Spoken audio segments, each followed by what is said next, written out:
guys, Constance here from Cosmopolitan Cornbread.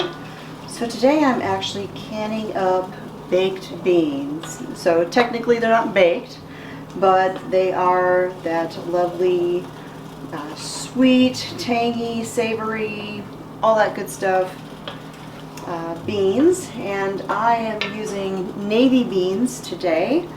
I sorted out 2 pounds of beans, 5 cups of dry beans. And when I say I sorted them out, it means I went through the dry beans, I looked for any that were shriveled up and icky looking, and I looked for any rocks, because sometimes you can get rocks that'll go through the machine.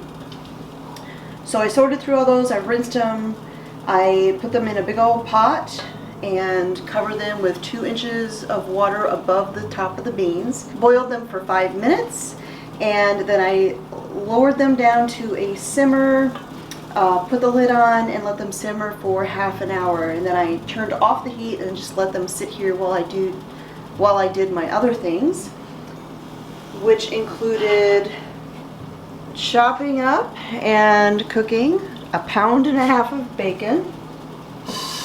And I cooked it until it was just about crispy, but not hard. Scooped that out with my slotted spoon, and I left most of the drippings in here. You just need a couple tablespoons or so. And I put in 3 cups of diced onion and 12 cloves of garlic that were minced. And so I've got that cooking in here just until the onions are translucent, and we're just about there. So right now I'm going to mix up my sauce that will go into the baked beans. Alright, so I have 3 cups of chicken broth, 1.5 cups of brown sugar, 1.5 cups of tomato paste, and I'm going to add in 1/2 cup of apple cider vinegar. I've got 1/2 cup of ketchup,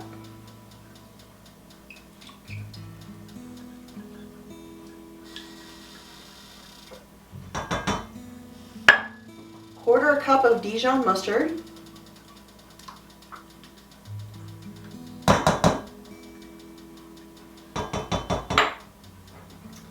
one cup of molasses,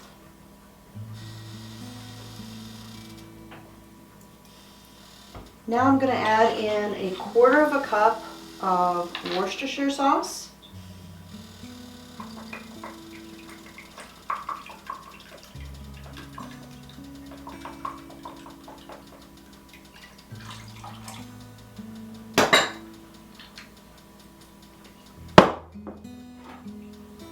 two teaspoons of salt,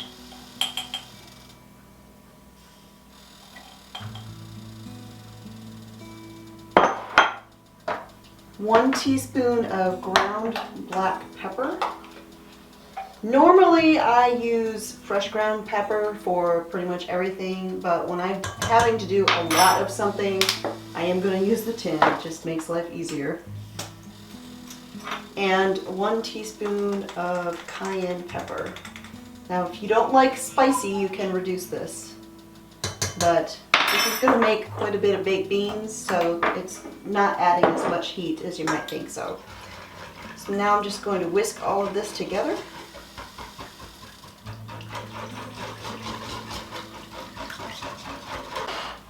Alright, so in my Dutch oven over here, let me turn my light on, I have got my onion and garlic that I cooked in the bacon drippings. And I just cooked these until the onion was nice and translucent and a little soft. So now I'm going to add in my bacon. And I have the beans that I, simmered and all that, and then I just drained. And hopefully, hopefully this is all going to fit into this pot. I may have to transfer it to a bigger one, but this is my biggest Dutch oven.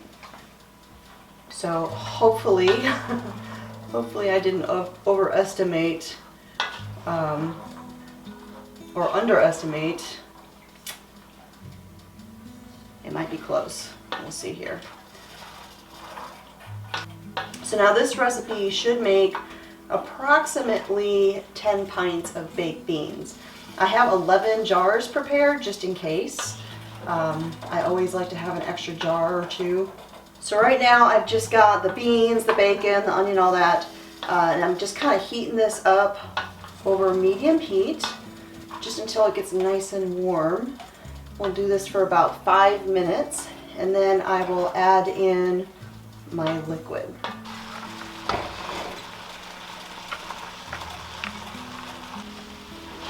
Alright, so I've had these beans heating up for a few minutes. And so now I'm going to very carefully pour in my sauce and really hope that this Dutch oven is big enough. It may be close.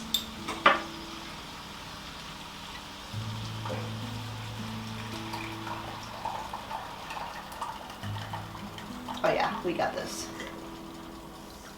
Alright, so I'm just going to stir this all together, and I'm going to bring this up to a boil, and I'll let this bubble for 2 minutes, and then I will remove it from the heat and jar it up. Alright, so my beans are boiling. So now I'm going to go ahead and jar these up. I've taken them off of the heat. Oh, and I just want to mention I've had a couple of people beg me to stop stirring metal on metal. Well, the reason I use this spoon so much is because it's long, for one thing, but it's also really sturdy.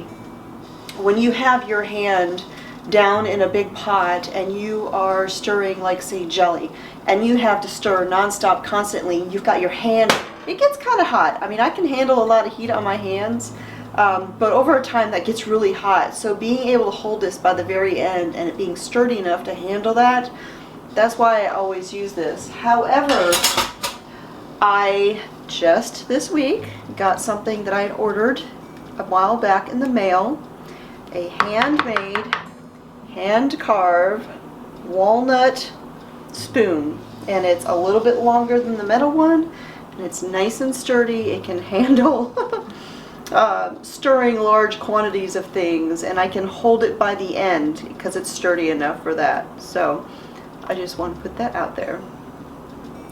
Alright, so my beans are good and hot, so we are going to begin jarring it up. So I do have a rag here that is damp. I've got my white vinegar in there for wiping these off. Now normally I put my lids and rings in my little mini slow cooker to keep hot, but it's being used right now, so I've got a heavy Dutch oven saucepan here, and I just poured boiling water into it, so it's got everything nice and heated. So I'm going to go ahead and start jarring up the beans. Start a little bit closer here.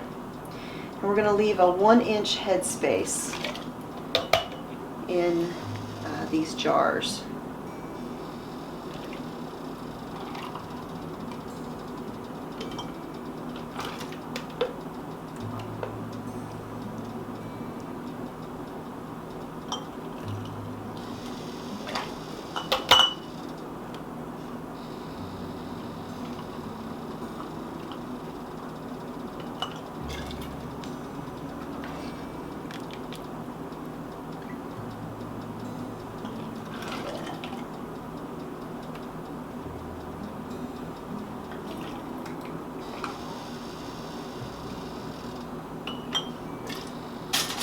So I just want to mention, while I am doing this, about these rags.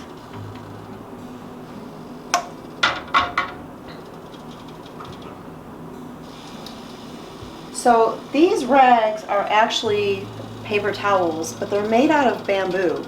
And I found out about them from Rachel at that 1870s homestead. She mentioned them a while back, and at the time I had never heard of them. But they're reusable. You can use them over and over and over and over again. And I have. I just take them, I throw them in the laundry, and I wash them like a dish rag. I have washed dishes with them. They are super thick and durable, and they are fantastic. I use them all the time when I am doing my canning here, and I use them for all sorts of things. So if you are interested in something like that, I highly recommend them. I originally ordered the one roll that I have from Amazon. However, I have since seen them at my local Lowe's. But they are fantastic, and like I said, they're really durable. I've washed mine over and over again, and I'm still using the same ones that I started off with. They do eventually get a little bit fuzzy around the edges, but I mean, I've bleached them. I throw them in the laundry with my towels. So very, very durable.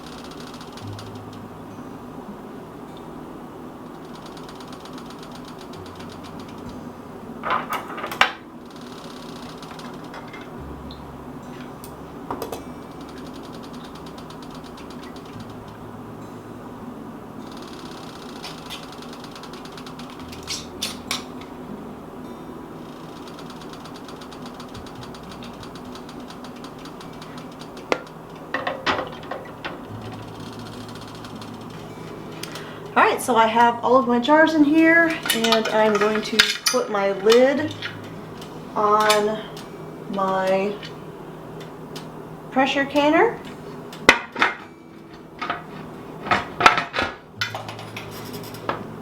And we're gonna let this get heated up until there is a stream of steam coming out of the port right here. And we'll let it steam for 10 minutes, and then we will put the weight on here and let the pressure start building. Alrighty, so I am going to put the weight on here. Alright, so we're going to let this come up to 10 pounds pressure, and once it gets there, this is going to process for 1 hour and 15 minutes. Now that pressure in time is for my elevation, which is under 1,000 feet. If you live at a higher elevation, you'll need to adjust for your elevation. Alright, we are all finished. Time to open the canner.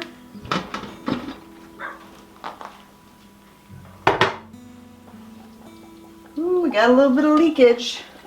Hopefully all is well.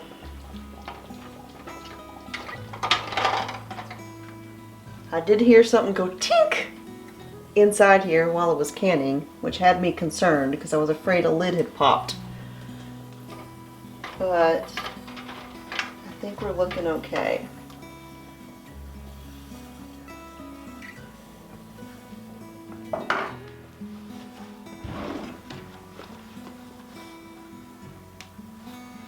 Alrighty.